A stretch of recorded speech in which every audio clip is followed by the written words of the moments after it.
Yes, I'm Sean Monahan, and I have the honor of filling Holt's shoes, his formidable boots these days, over here at Cabrillo teaching mold making and bronze casting.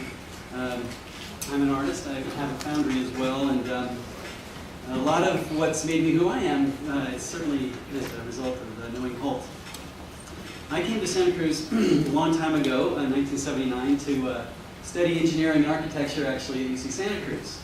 And I think I was a little more enamored of the ocean and the redwoods than I was of reading the course catalog, because they don't really offer those as majors. So lucky for me, I wandered into the foundry program up at UCSC. I met Doyle Foreman and Angelo Grova, the instructor in tech for those courses. The next thing you knew, I was an art major. I graduated from there a few years later, and with my art degree firmly in hand, opened a gelateria down at the end of Pacific Avenue. In fact, it was an Italian cafe, and my business partner was Italian, and after a couple of years, we took a little business trip to go tasting gelato in Italy. And regrettably, had never studied any Italian. And so when I got back, I thought that'd be a good idea. And I heard that there was this junior college somewhere over, on the other end of town, and that they might be a good place to take some Italian language classes. So I wandered over there, and in the back of my mind, I remembered something Angelo had told me about the guy that taught foundry, I think, over at Cabrillo.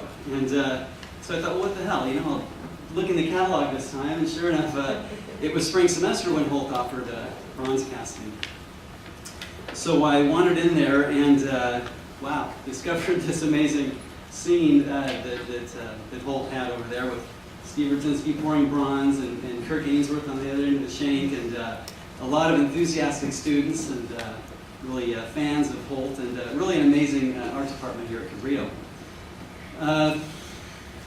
Let's see, meeting Holt, right away it was very clear that this is somebody who, lived and breathed bronze. It was really, like his life and soul depended on it. He had a way of making bronze casting seem like really a viable way of life, like an actual art form you could embrace. And for something that's so difficult, it's really critical. It's not easy. There's a lot of stumbling blocks and pitfalls along the way with bronze casting. But for him, it was really more than just an art form. I mean, it was, I think I could call it a lifestyle choice for Holt Murray. He was really serious about it. Actually, I found it was one thing he never really kidded about was sculpture. He was dead serious about that. And he sort of lived for that process, that physical and mental journey of discovery that comes along with artwork and bronze casting. He was really committed to the medium, and he loved that material, and it was really clear that he just simply loved to make and shape and hold and feel big, heavy things. He demanded a lot of rigor in his classes, and there was some very simple steps to meeting his expectations. You had to discover your idiom, explore notions of shape and space, generate forms, revel in your research, develop a vocabulary, synthesize and analyze your ideas, integrate those elements into a whole, manifest your vision, and engage in a conversation with the viewer's imagination. Super simple steps. What's so hard about that? So again, it's a really challenging media, fraught with lots of mysteries and pitfalls and a big learning curve. Sculpture has always been about complex problem solving. Holt was a real encyclopedia for solutions. He was a wealth of information. I remember him explaining to us how the Greeks and Romans used to cast bronze, thousands of years ago, and how they would fix flaws without, the modern welding techniques that we have today. How they would heat up metal using air blowing into caves that came out the other end, and they could force blast a furnace. Even how Chinese were using ceramic shell about 3,000 years ago, a process we've adopted here in the West in about the 1970s. They were making multi-piece plaster ceramic molds to pour bronze into. They could inscribe on the inside of those sections and do those amazing pots thousands of years ago. Like I said, he was a real fountain of information, and he would tell us, the physical composition of plaster and various bronze alloys, and really delighted in showing students how things worked. One example I'll never forget, I think the first class I was in, a student innocently asked, so Holt, how can I mount my piece to a base? And that seems, pretty basic, pretty simple. Well, you better bring a sack lunch, because he's going to go into, coarse versus fine threads and TPI and taps and dies and transfers and bosses and studs and nuts and bolts and perpendicularity and compatible materials to avoid electrolytic reactions and everything you ever want to know about bronze, but we're afraid to ask. So I won't even go into lectures on things that are actually complicated, like mold making or welding or gating or the miracle of patination. Let's see. Let's see. Holt anyway. Holt famously loved to gather a long list of very practical mantras for getting us through all these difficult problems.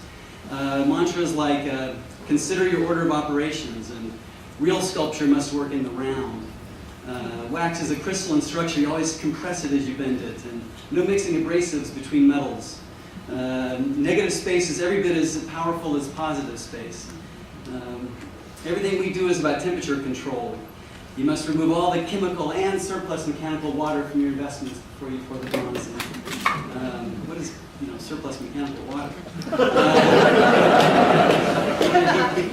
It gets out at about 650 degrees. Anyway, and whenever somebody would make a mistake and you hear a groan or an oops or some loud cursing maybe, it wasn't a problem, it wasn't a mistake, this was a demo. This was an opportunity for the rest of us to avoid those mistakes and to learn from that poor chump. And when there was something really bad happened, I remember Holt would say, well, that's why there's a tomorrow.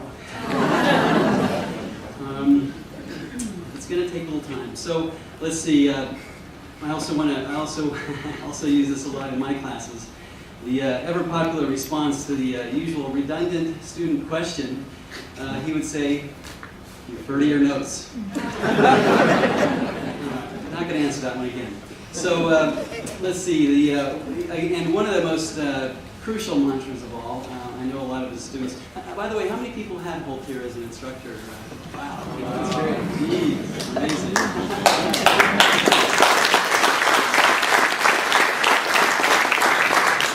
Then you'll probably remember Holt saying at the end of each class, or maybe before spring break, to use your time wisely.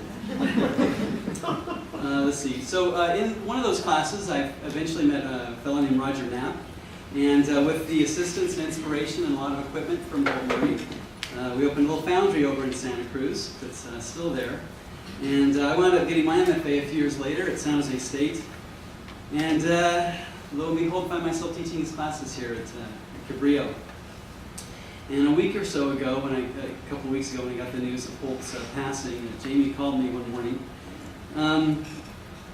I really, began to think about Holt and reflect on all the ways he's influenced my life. And I can honestly say that, not a day goes by. I don't know that I was conscious of it, and certainly these last few weeks I've been very conscious of all the things I do in my daily life, especially at my shop and teaching, that remind me of Holt. I didn't realize how often I'm reminded of him. Whenever I do anything, I'm reminded of Holt. In fact, you mentioned his Italian Air Force pieces. I had a fellow come and work for me a few years ago who was from Italy. He worked in a ceramics factory there. And he had a great expression that he taught me that he used, and I thought was so apropos to Holt. He told me, for those of you that speak Italian, he said, "L'occhio vuole la sua parte." And I said, what does that mean? And he said, well, in English, it's the eye wants its part. L'occhio vuole la sua parte. The eye wants its part. So, it should always look good. And those pieces in the Italian Air Force, yeah, they were bronze and terrazzo, and they were not going to fly, but damn, they look good.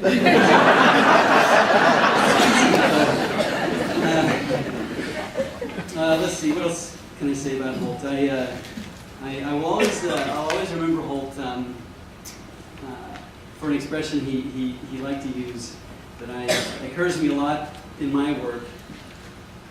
which was when he was working on his pieces and getting to that point where all those little rough edges were out and he was getting it where he wanted it.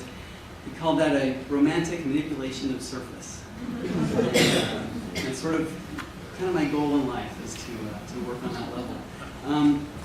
Back in May, we were having our last class. I was teaching the last class we were going to have at the old foundry that Holt built in 1968. And the weekend of the final pour, we invest all the pieces, and Monday morning we're going to do the pour. And it occurred to me around Friday that, wow, you know what? This is going to be the very last pour at this foundry that a lot of you took these classes at. And so I wanted to do something to commemorate that, and I made up a form of a crucible, and I put some lettering on it to commemorate the final pour. And it says Cabrillo Foundry, and the dates, and the name of the instructors at the top there. And I called up Holt and Stephen Brzezinski and Dell, and they all three came. And I had this piece ready. It was the last thing that we poured, and Holt was there, and I got to see this. I